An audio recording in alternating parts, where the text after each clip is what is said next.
Good morning students. आज हम BSc part third botany classes के अंदर जो टॉपिक लेने वाले हैं उस टॉपिक का नाम है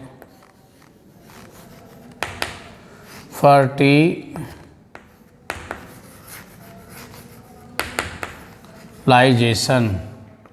तो हम जो पढ़ रहे हैं आप एंजियोस्पर्म प्लांटों में फर्टिलाइजेशन यानी कि निषेचन को पढ़ने वाले हैं। निषेचन की क्रिया क्या होती है, किस प्रकार से फर्टिलाइजेशन होता है, तो वही क्रिया हम आपको बताएंगे। तो फर्टिलाइजेशन क्या होता है ये आप जानते ही हो। उससे पहले मैं एक बार इसकी खोजकर्ता के बारे में बात कर लेता हूँ। फर्टिलाइजेशन की खोजकर्ता कौन थे? खोजकर्ता तो खोजकर्ता इसके हैं स्टार्सबर्ग।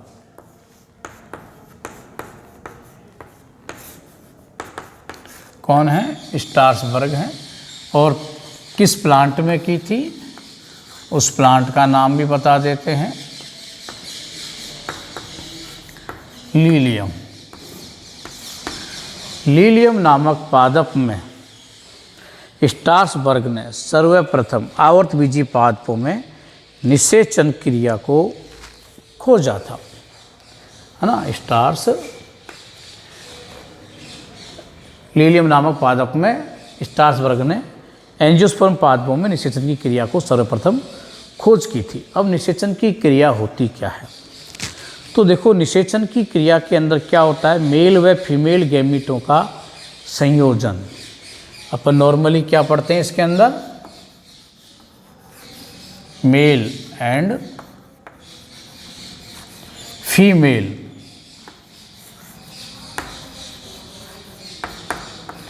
गैमेट्स का संयोजन।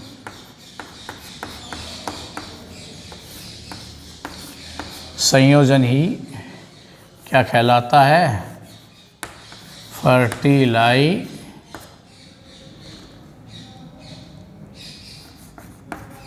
फर्टिलाइजेशन कहलाता है।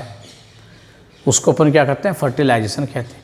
अब मेल गैमीट और फीमेल गैमीट क्या होता है? देखो, मेल गैमीट तो क्या है आपका? मेल गैमेटोफाइट यानी कि पॉलन ग्रेन के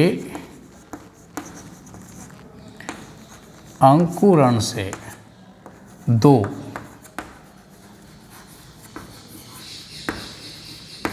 मेल गैमीट बनते हैं। तो मेल गैमीट में क्या होता है भाई? आपका मेल गैमेटोफाइट जो कि पॉलन ग्रेन है, इसके अंकुरण से इसके अंदर क्या होंगे? दो गैमीट बनते हैं जो कि क्या करते हैं? निषेचन क्रिया में भाग लेने वाले हैं, है ना। नेक्स्ट है आपका फीमेल गैमेटोफाइट। अब आपका क्या है इसमें? ओवम। तो इसमें क्या होता है? बीजांड के ओव्यूल के एम्ब्रियो सैक में, एम्ब्रियो सैक जिसको अपन क्या कहते हैं? फीमेल गैमेटोफाइट एम्ब्रियो सैक में एक एग बनता है। इसमें ये बनेगा। अब देखो,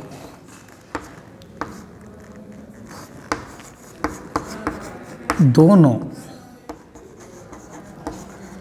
मेल गैमेट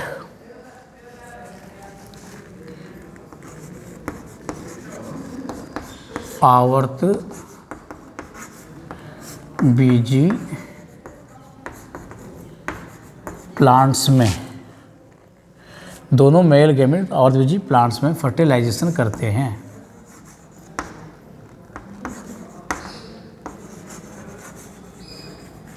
फर्टिलाइजेशन करते हैं, अतः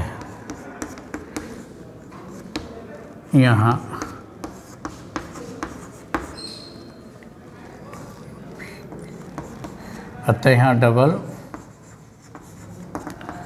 फर्टिलाइजेशन,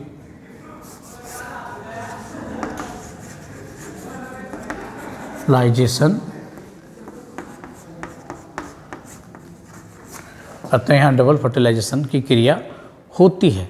अब डबल फर्टिलाइजेशन की क्रिया क्या होती है, इसको अपन डबल फर्टिलाइजेशन पढ़ाएंगे आपको, उसमें आपको विस्तार पूर्वक से इस चीज़ के बारे में हम आपको समझाएंगे। यहाँ दोनों गैमेट हैं, दोनों गैमेटों ने क्या निषेचन क्रिया में भाग लिया है, और दोनों गैमेटों ने निषेचन क्रिया में भाग लिया अर्थात 2 बार निषेचन की क्रिया करी है। तो 2 बार निषेचन की क्रिया करी है, इसीलिए हम उसे क्या कहते हैं, डबल फर्टिलाइजेशन कहते हैं। अब ये कैसे होता है, कौन कौन से इसके अंदर चीज़ें भाग लेती हैं, इन चीज़ों को मैं आपको विस्तार पूर्वक से, डबल फर्टिलाइजेशन अपना एक टॉपिक है, इसी के बाद में उसके अंदर आपको ढंग से एक्सप्लेन करेंगे कि डबल फर्टिलाइजेशन आपका क्या होता है। तो आपके निषेचन की क्रिया के अंतर्गत हमने क्या देखा, नर और मादा युग्मक संलयन करते हैं, इसे क्या कहते हैं अपन, निषेचन कहते हैं। और स्ट्रासबर्गर ने इस क्रिया की खोज की थी, और खोज की थी कब, 1884 के अंदर। खोज का सन क्या है, 1884 है, उस समय इसको खोजा गया था। अब ये क्रिया पूरी कैसे होती है, इसके बारे में अपन को पूरी जानकारी आपको देनी है। इसके पहले और भी इससे जुड़ी हुई कुछ बातें। एक बात, आवर्त बीजियों के अंदर जो निषेचन होता है वो कैसा होता है, वो और बता देता हूँ।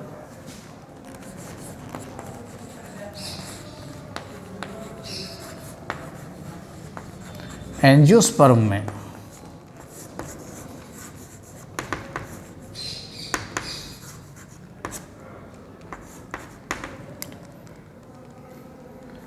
एंजियोस्पर्मों में फर्टिलाइजेशन पॉलीसाइफोनिक प्रकार का होता है।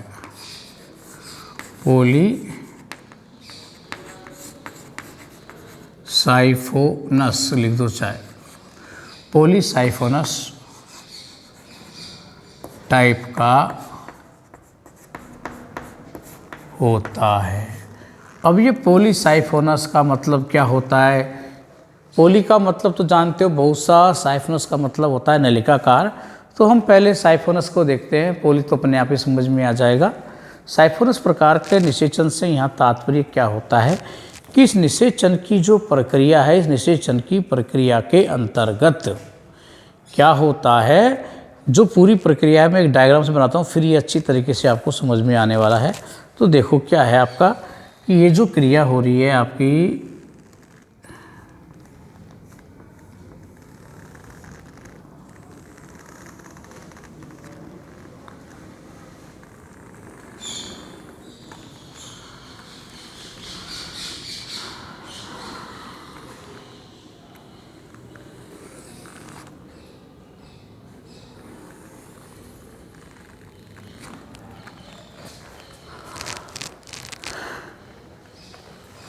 और टेढ़ा मेढ़ा हो गया है, ये तो कहलाती है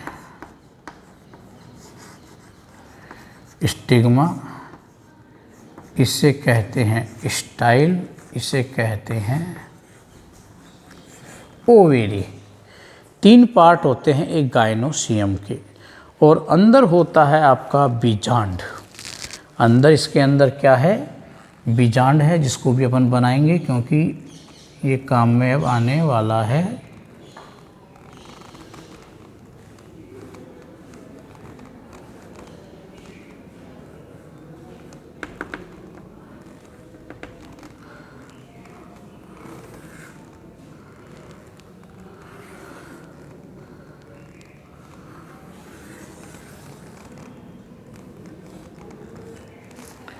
तो ये है आपका ओव्यूल, ये ओव्यूल है, अंदर वाली जो संरचना है इससे हम कहते हैं एम्ब्रियो सैक।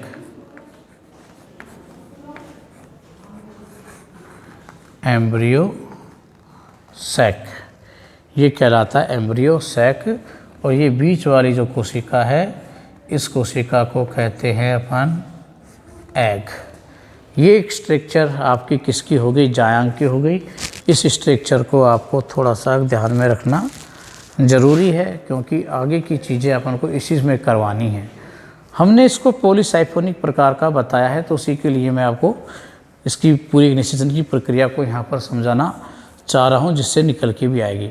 अब क्या होता है, निषेचन की क्रिया जब होती है इसमें तो उससे पहले परागकण जो हैं आपके, ये परागकणों का क्या होता है, ये उड़कर कहाँ आते हैं, आपके वर्तिकाग्र पर आते हैं। कहाँ आएंगे, ये वर्तिकाग्र है, स्टिग्मा है, स्टिग्मा के ऊपर ये आ जाते हैं।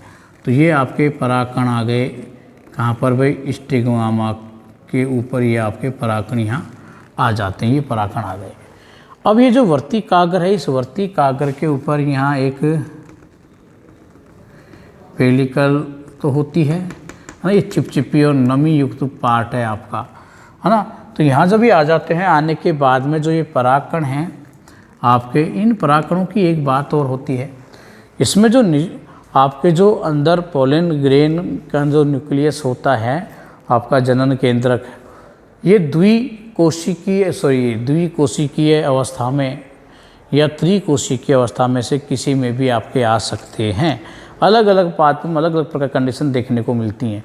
मान लीजिए द्विकोशिकीय अवस्था के अंतर्गत आते हैं तो यहाँ आकर ये क्या करेंगे, अंकुरित होकर सबसे पहले इनका जनन केंद्र विभाजित होकर दो मेल गैमेट्स का क्या करता है, निर्माण करता है।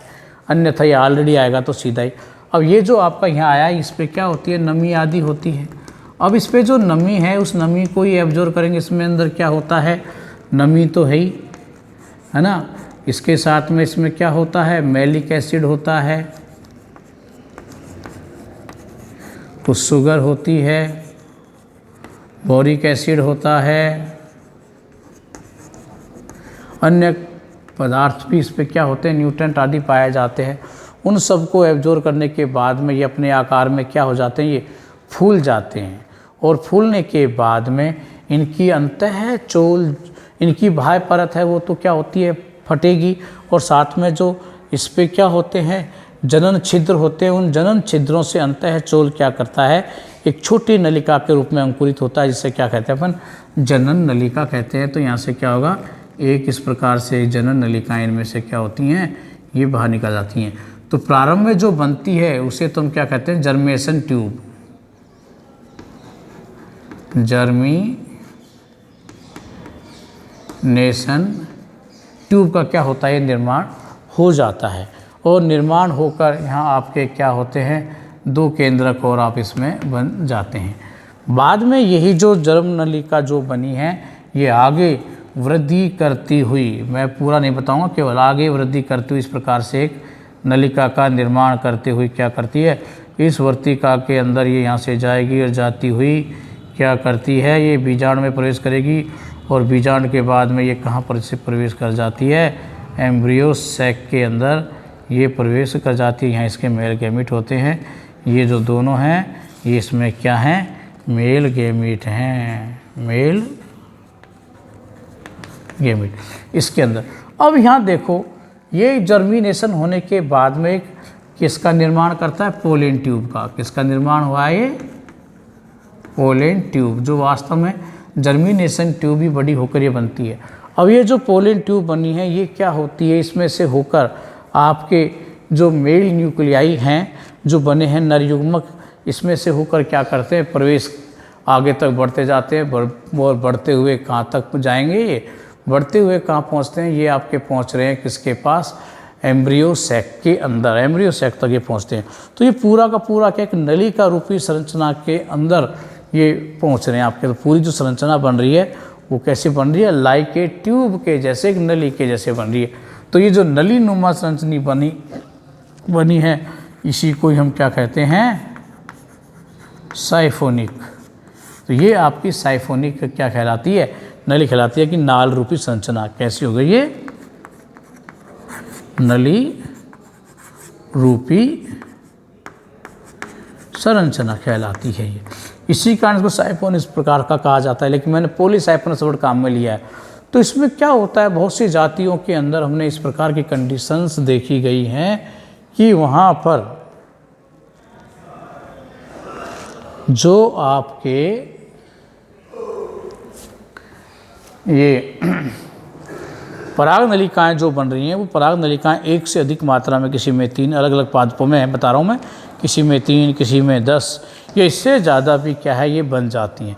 जब एक से ज़्यादा इस प्रकार की नलिकाओं का निर्माण हो जाता है तो हम उसी ही चीज़ को क्या कह देते हैं, पॉलीसाइफोनस प्रकार के रूप में इसे हम क्या करेंगे, जानने लग जाते हैं। तो उसी को हम क्या कहते हैं, इसको पॉलीसाइफोनस कह देते हैं। इसीलिए हम इसे वो याद रखते हैं, पॉलीसाइफोनस ट्यूब अपने यहाँ पर वर्ड काम में लिया है। तो आपको समझ में आ गया होगा कि एंजियोस्पर्म पादपों के अंदर जो फर्टिलाइजेशन होता है वो पॉलीसाइफोनस प्रकार का क्यों होता है, क्योंकि यहाँ पर जो आपका जो पराग नली बनती है वो एक नली का रूपी संरचना है। उस नली में से होकर परागकण क्या आपके जो पोलिन ग्रेन है कहाँ तक पहुँचते हैं, एम्ब्रियो सैक के एग तक और सेकेंडरी न्यूक्लियस तक पहुँचते हैं। तो नली रूपी संरचना बनने के कारण ही हमने इसको क्या नाम दे दिया, पॉलीसाइफोनस प्रकार का नाम दिया गया है। इसीलिए अपन इसको यहाँ ये बोल देते हैं। तो ये है आपका निषेचन की थोड़ा सा इंट्रोडक्शन। अब पढ़ेंगे अपन इस इंट्रोडक्शन के बाद में कि किस प्रकार से आपका ये होता है। साइफोनस प्रकाश का तो हमने पढ़ ही लिया। अब कौन कौन से इसके प्रकार हैं, उन सारी चीज़ों को हम इसके अंतर्गत अब लेते हैं। तो अब अगला टॉपिक हम पढ़ेंगे कि निषेचन की प्रक्रिया के अंदर ये प्रक्रिया किन किन पदों में संपन्न आपकी होती है।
अब हम लेते हैं निषेचन प्रक्रिया के चरण। किन किन चरणों के अंदर अपन क्या करते हैं, इसका अध्ययन अपन कर सकते हैं, वो बात अपन आपको यहाँ बताते हैं।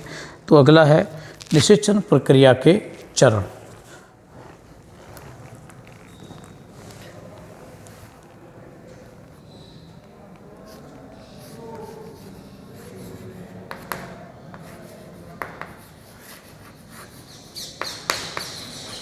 फर्टिलाइजेशन की क्रिया का अध्ययन निम्न चरणों में किया जा सकता है।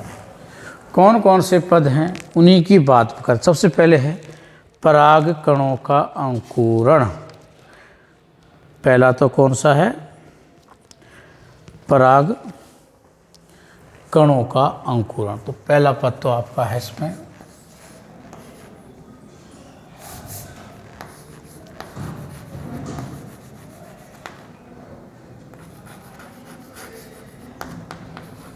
जर्मिनेशन ऑफ पोलन ग्रेन, पहला पद। दूसरा है path of pollen tube.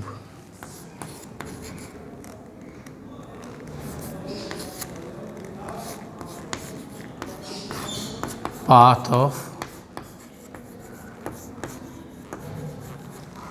Pollen tube. दूसरा पद है path of pollen tube. Germination की प्रक्रिया तो मैंने अभी थोड़ी देर पहले आपको समझाई थी, वही है पाथ ऑफ पोलन ट्यूब की किस प्रकार से ये वृद्धि करती है। फिर है ग्रोथ ऑफ पोलन ट्यूब। अगला है growth of pollen tube.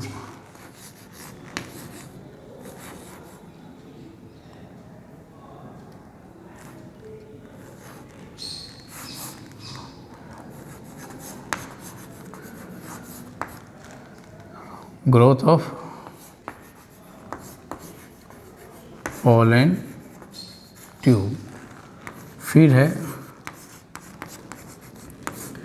Entry of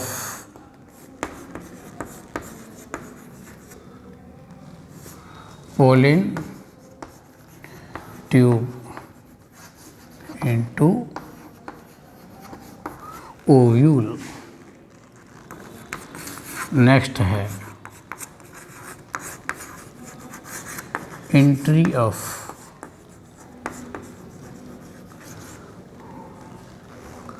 भाई किसमें हो गया, पोलन ट्यूब की एंट्री हमने किसके अंदर करी, entry of tube in the आपका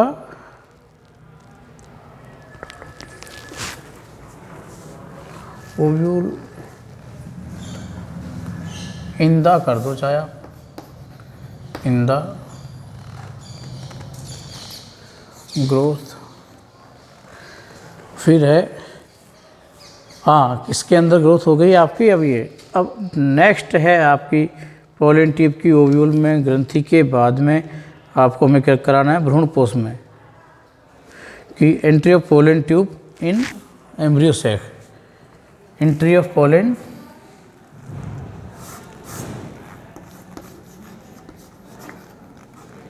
ट्यूब इन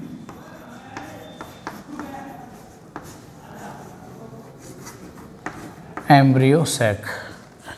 एम्ब्रियो सैक के अंदर ओव्यूल के बाद में कहाँ जाएगा, ये एम्ब्रियो सैक के अंदर ये प्रवेश कर जाएगा।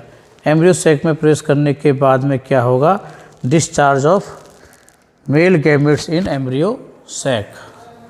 छठा है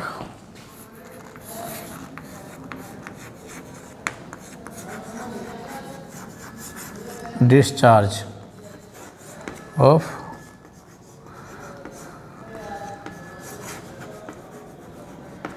mail gamete in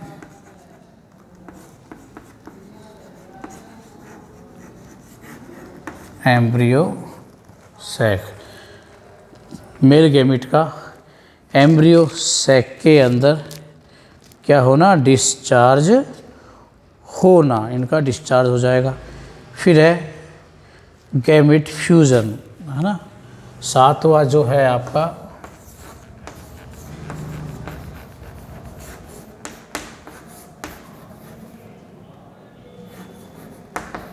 gamete fusion in embryo sac, in embryo sac. ये कुछ 7 पद हैं आपके। इन 7 पदों के अंदर हम निषेचन की संपूर्ण प्रक्रिया का अध्ययन करने वाले हैं। तो इन 7 पदों के अंदर क्या होगा, निषेचन की पूरी प्रक्रिया का अध्ययन अपन करने वाले हैं। तो इन 7 पूरी प्रक्रियाओं को आपको थोड़ा ध्यान से क्या करना है, समझना है। एक एक को हम अब विस्तार पूर्वक यहाँ पढ़ने वाले हैं कि क्या क्या है। तो सबसे पहले जो है आपकी जर्मिनेशन ऑफ पोलन ट्यूब है। तो जर्मिनेशन ऑफ पोलन ट्यूब को मैंने अभी कुछ समय पूर्व आपको इसके बारे में हल्का सा बताया था। मैं इसको पुनः एक बार और बता देता हूँ आपको क्या होता है। जैसे कि भाई ये कोई एक वर्तिकाग्र है,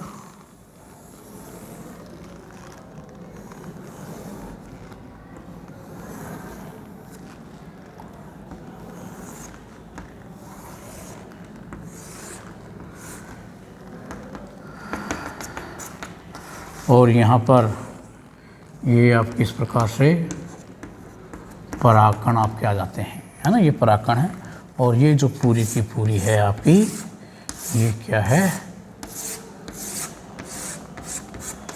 तो ये तो है आपकी क्या, स्टिग्मा, और ये क्या है, स्टाइल। इसमें क्या है आपके, और ये कैसी होती है आपकी, चिपचिपी हो सकती है, कुछ पदार्थ स्रावित हो जाते हैं जिससे क्या ये चिपचिपी, और आपकी क्या है, आपकी फैदर हो गया, क्या कहोगे, थोड़ी रोमिल हो सकती है आपकी, है ना। तो ये आपकी रोमिल आपको क्या है, पाई जा सकती है ना। तो किसी प्रकार की आपकी ये आपकी हो सकती है आपकी, है ना, ये जायंका, तो चिपचिपी है, रोमिल है, आदि हो सकती है। क्या होता है, सर्वप्रथम जो पराग कण आपके हैं, ये पराग कण परागण की क्रिया के द्वारा, परागकण परागण की क्रिया के द्वारा क्या करते हैं, वर्ती काग्र पर पहुंचते हैं। अब ये जो परागकण आपके वर्ती काग्र पर पहुँचे हैं, ये परागकण आपके कैसे हो सकते हैं भाई, अलग अलग प्रकार के आप इन्हें क्या कर सकते हो, देख सकते हो। परागकणों को अलग अलग प्रकार के किस प्रकार से आपके ये होते हैं, क्या नाम, किस प्रकार के हो सकते हैं। ये परागकण आपके क्या होते हैं, तापक्रम से, धूप से, है ना, तापक्रम आपका हो गया, धूप भी मान सकते हो, आपका तेज धूप आदि जो होती है, शुष्कता है, इनके प्रति पूर्णतः प्रतिरोधी होते हैं। तापमान है, तेज धूप है ना, इन सब के प्रति क्या होते हैं, ये एकदम रेसिस्टेंट आपके होते हैं। और इनकी एक अलग से क्या पाई जाती है, जीवन क्षमता पाई जाती है। आवश्यकता अनुसार इनकी क्या जीवन क्षम ये होते हैं, जो कितने भी समय के लिए इनके अंदर अलग अलग प्रकार से क्या ये प्राप्त हो सकते हैं। वर्ती काग्र से क्या होता है, एक चिपचिपा पदार्थ स्रावित होता ही है, जो परागकण आपके वायुमंडल में उड़ते रहते हैं, जो किसी भी कीट परागण है, जल परागण है, वायु परागण है या अन्य प्रकार के परागण है, उसके द्वारा क्या होंगे, इस वर्ती काग्र पर आकर यहाँ पर ये पोलन ग्रेन क्या हो जाते हैं, चिपक जाते हैं। ये पोलन ग्रेन जो क्या हो गए, यहाँ आके आपके अटक जाएंगे। अटक गए, अटकने के बाद में ये क्या करते हैं, कुछ इनके द्वारा जो नमी तो स्रावित होती ही है, इससे कुछ पोषक तत्व और क्या होते हैं, इनसे आपके स्रावित होते हैं आपके, जैसे कि मैंने बताया था मैलिक एसिड हो सकता है, बोरिक एसिड हो सकता है, कुछ शर्कराएँ होती हैं, है ना। इस प्रकार के पदार्थ क्या होते हैं, इसके अंदर स्रावित होते हैं। तो इन पदार्थों से ये क्या करते हैं, पोषण प्राप्त करते हैं, और नमी को ये क्या करते हैं, एब्जॉर्व करते हैं। नमी को एब्जॉर्व करेंगे और पोषण प्राप्त करेंगे, तो ये क्या हो जाते हैं, अपने आकार के अंदर ये बड़े हो जाते हैं। एब्जॉर्व करने के बाद में ये क्या होंगे, आपके फूल जाएंगे, और जब ये फूल जाएंगे तो फूलेंगे तो क्या हो जाएंगे, ये आपके अब मोटे हो जाएंगे काफ़ी, है ना। और मोटे जब ये हो जाते हैं तो मोटे होने के बाद में ये क्या करेंगे, अंकुरण होना प्रारंभ हो जाएगा, अंकुरित हो जाएंगे। अंकुरण होने के बाद में इनमें से क्या होती हैं, छोटी छोटी जर्म ट्यूब निकलती हैं। और जर्म ट्यूब कैसे निकलती हैं वो मैंने आपको बताया था। क्या होता है, जैसे अंकुरण करेगा ये फूलेगा, फूलने के बाद में बायचोल के मध्य में क्या होती हैं, आपका ये जनन छिद्र होते हैं। उन जनन छिद्रों से होकर जो अंतः चोल है वो क्या होगा, इनमें से एक छोटी नलिका के रूप में बाहर निकल जाता है। इस छोटी नलिका के रूप में जो बाहर निकला है, इस छोटी नलिका को हम क्या कहते हैं, जनन ट्यूब कहते हैं। और इस जनन ट्यूब के द्वारा ही क्या होगा, इसके अंदर जो पोलन ग्रेन है वो आपके बाहर आपके आए जाएंगे।